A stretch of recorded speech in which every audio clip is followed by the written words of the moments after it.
एक बार देवराज इंद्र देव गुरु बृहस्पति के साथ भगवान शिव का दर्शन करने कैलाश गए। महादेव ने दोनों की परीक्षा लेनी की चाहिए, इसीलिए रूप बदलकर अवधूत बन गए। उनके शरीर पर कोई वस्त्र न था। उनका शरीर जलती हुई अग्नि के समान धक धक रहा था और अत्यंत भयंकर नजर आते थे। अवधूत दोनों के रास्ते में खड़े हो गए। इंद्र ने एक विचित्र पुरुष को रास्ते में खड़े देखा तो वो चौंक गए। इंद्र को देवराज होने का गर्व घेरने लगा।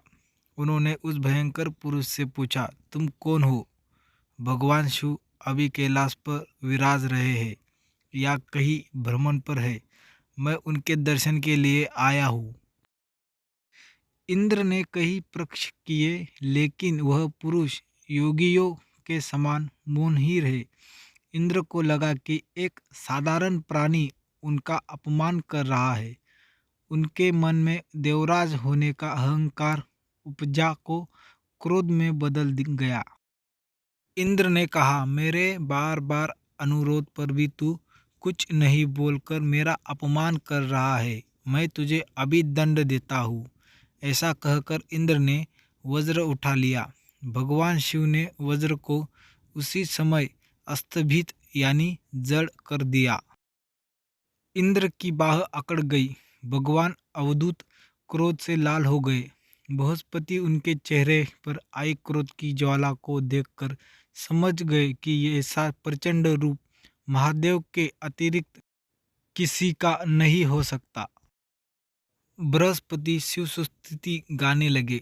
उन्होंने इंद्र को भी महादेव के चरणों में लेटा दिया और बोले, प्रभु इंद्र आपके चरणों में पड़े हैं, आपके शरणागत है।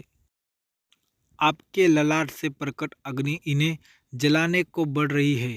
हम शरणागतों को की रक्षा करें। बृहस्पति ने विनती की, प्रभु भक्तों पर आपकी सदा कृपा बरसती है। आप भक्त वत्सल और सर्वसमर्थ है। आप इस तेज को कहीं और स्थान दे दीजिए ताकि इंद्र के प्राणों की रक्षा हो। भगवान रुद्र ने कहा, बृहस्पति मैं तुम पर बहुत प्रसन्न हूँ। इंद्र को जीवन दान देने के कारण तुम्हारा एक नाम जीव भी होगा। मेरे तीसरे नेत्र से प्रकट इस अग्नि का ताप देवता सहन नहीं कर सकते, इसीलिए मैं इसको बहुत दूर छोड़ूंगा। महादेव ने उस तेज को हाथ में धारण कर समुद्र में फेंक दिया। वहां फेंके जाते ही भगवान शिव का वह तेज तत्काल एक बालक के रूप में परिवर्तित हो गया। सिंधु से उद्भव होने के कारण उसका नाम सिंधुपुत्र जलधर प्रसिद्ध हुआ। जलंधर जिसका नाम शंखचूड़ भी हुआ, शिव के तेज से उत्पन्न हुआ था। इस कारण परम शक्तियों से संपन्न था। वह देव से भी ज़्यादा शक्तिवान था। वह उस तेज से पैदा हुआ था जो इंद्र को समाप्त करने वाला था, इसीलिए असुरों ने उसे अपना राजा बनाया। अवधूत रूप में यह लीला करने के बाद महादेव अंतर्ध्यान हो गए। इंद्र के गर्व का भंजन भी हुआ। भगवान के दर्शन भी हो गए। तुलसी से जुड़ी एक कथा बहुत प्रचलित है। श्रीमद् देवी भगवत पुराण में इनके अवतरण की दिव्य लीला कथा भी बनाई गई है। एक बार शिव ने अपने तेज को समुद्र में फेंक दिया था।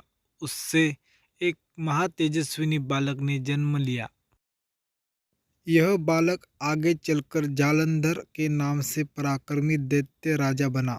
इसकी राजधानी का नाम जालंधर नगरी था। दैत्यराज कालनेमी की कन्या वुद्धा का विवाह जालंधर से हुआ। जालंधर महाराक्षस था।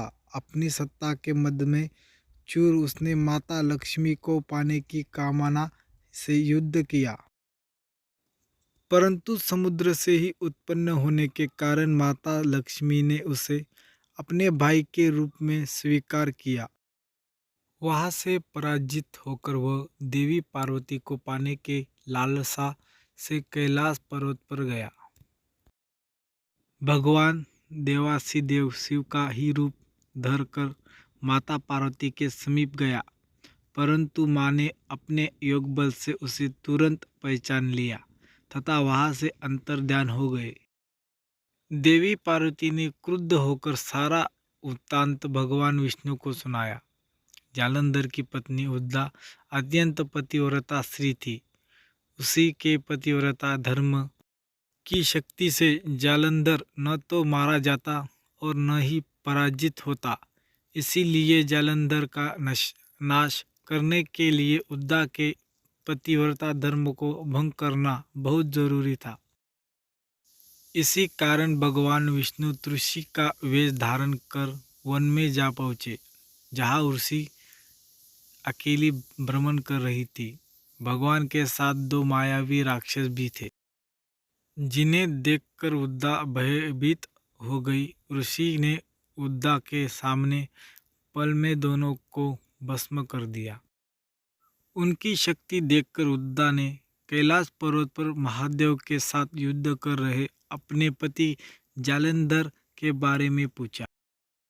ऋषि ने अपने माया जाल से दो वानर प्रकट किए।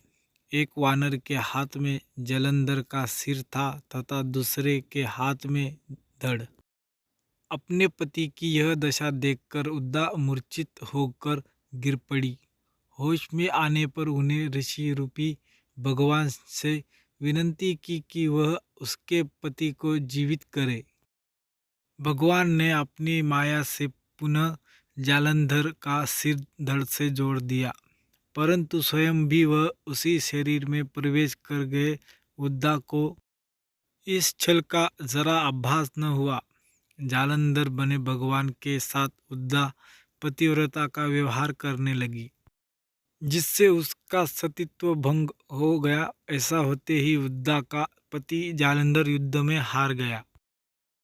इस सारी लीला का जब उद्दा को पता चला तो उसने क्रुद्ध होकर भगवान विष्णु को शिला होने का श्राप दे दिया तथा स्वयं सती हो गई। जहाँ उद्दा भस्म हुई वहाँ तुलसी का पौधा उगा। भगवान विष्णु ने उद्दा से कहा, हे उद्दा, तुम अपने सतीत्व के कारण मुझे लक्ष्मी से भी अधिक प्रिय हो गई हो। अब तुम तुलसी के रूप में सदा मेरे साथ रहोगी। जो मनुष्य भी मेरे शालिग्राम रूप के साथ तुलसी का विवाह करेगा, उसे इस लोक और परलोक में विपुल यश प्राप्त होगा।